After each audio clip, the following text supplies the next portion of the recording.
Hey everybody, Tim here with today's episode of Star Trek Voyager, Season 4, Episode 7, The Scientific Method. I loved this episode. This episode was fantastic. I kind of want my husband to watch it.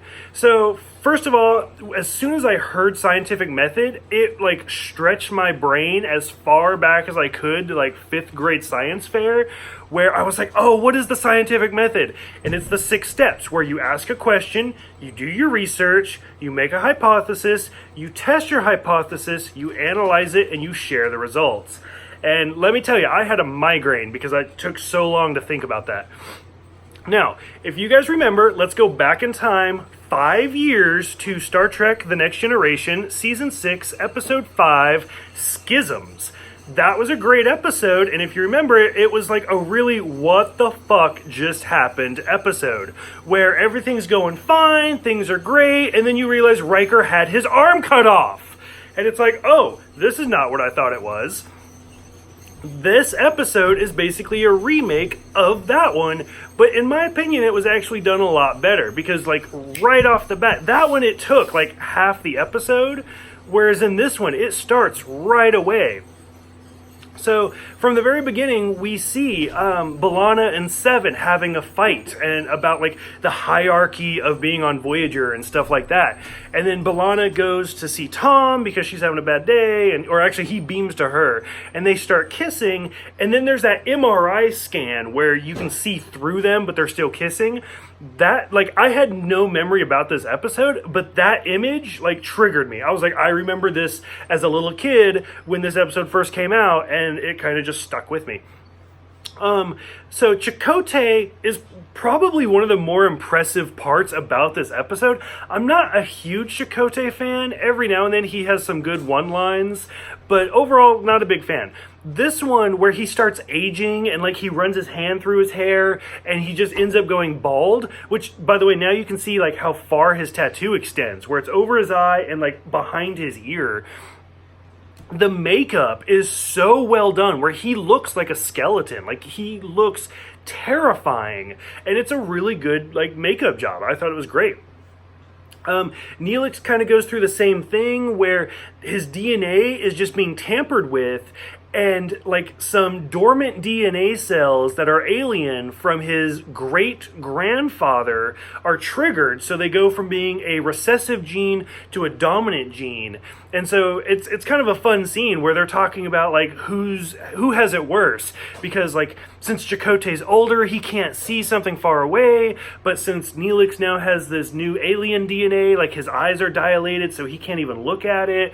And it's some great banter back and forth of two old guys be like, well, I have arthritis, well, I can't even walk. And it's a fun scene. The doctor finds some barcode on their DNA, and this is where it starts getting really interesting, is that as soon as he finds this, his program starts being deleted. And B'Elanna's like, what's going on? Let me, move you back to the medical bay. And as soon as she starts doing it, her lungs stop working. So clearly something's going on.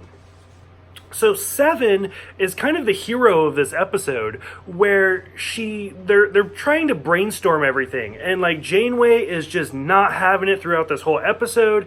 And supposedly the actress Kate had actually decided to quit smoking during this episode, and so her irritability was part of that. I don't know how true that is, but it's interesting if it's true. So anyways, as they're talking about it, Seven starts hearing the doctor. And so she goes to the holodeck, and the doctor's like, there's something going on. And so he changes her visual nodes so that she can see a little bit out of phase.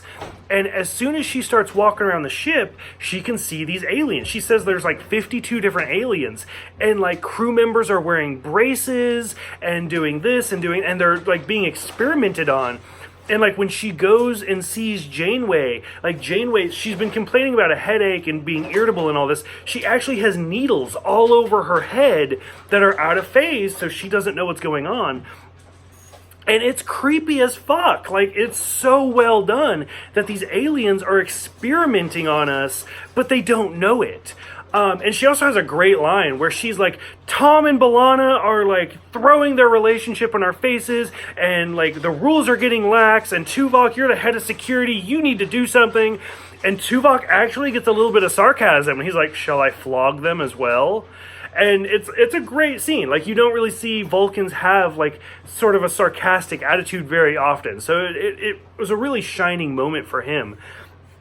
Finally, there comes the point where Seven is trying to wide scan the ship so these aliens become visible, and they realize that she can see them, and so she takes one of them hostage. And the boss alien, I don't know what you want to call her, is talking to Janeway, and she's like, there's nothing you can really do, and we're going to keep experimenting on your crew, and either you let us experiment where the fatality rate will be minimal, but there'll be some deformities, or we just kill all of you. And Janeway loses her shit, and it is such a great moment. And finally, it gets to that point where they're trying to stop it, but they keep failing until a crew member dies. And, like, Janeway is one of my favorite captains, and this kind of shows it, where she's like, fuck this. Like, I'm done. You're killing my crew. And so throughout this episode, there's some pretty good foreshadow. Like, it starts with us, with Voyager approaching, like, a binary star that, like, it's almost a black hole effect where there's really, really intense gravity between the two star systems.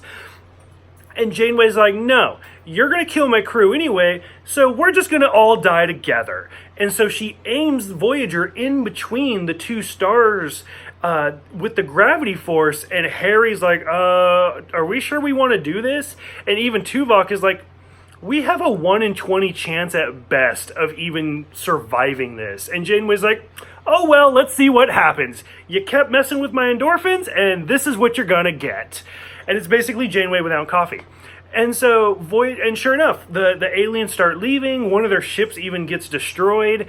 And at that point, like, they can't really do anything. And Harry's like, let's strengthen the shields. And Janeway's like, nope, we're halfway through. Like, if we're going to escape this, we basically need to go faster. So that way, like, they shoot through the middle of it and escape the gravity on the other side. It's almost like the Lost in Space movie where they go through the planet. And sure enough, they do, and they survive. And of course, I mean, everything's going to end well because it's Voyager, and that's how it goes, except for the one crew member that died. Sucks to be her.